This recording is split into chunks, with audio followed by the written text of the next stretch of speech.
famiglia può tornare allo studio. Si chiama Dopo di noi, la guida a cura del notariato per la tutela delle fragilità sociali. Sentiamo di che si tratta. L'angoscia dei genitori per il dopo la loro morte, quando i propri figli dovranno affrontare la vita da soli con la loro disabilità, senza nessuno che se ne prenda cura.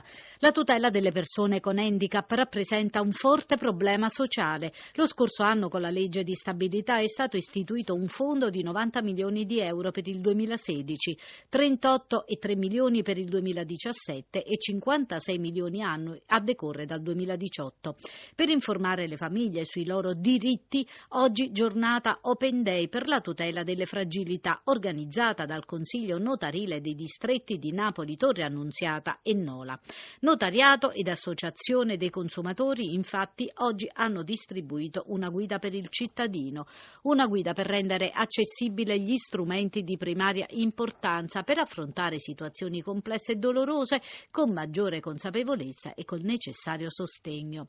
I notai quindi scendono in campo per spiegare alla gente tutte le complessità che si nascondono nella legge del dopo di noi. La norma, entrata in vigore il 25 giugno 2016, è stata accusata di aver avuto finora uno scarso impatto a sostegno delle persone con disabilità gravi. Per questo i notai hanno deciso di pubblicare questa guida per il cittadino e oggi in 61 città italiane hanno organizzato l'Open Day.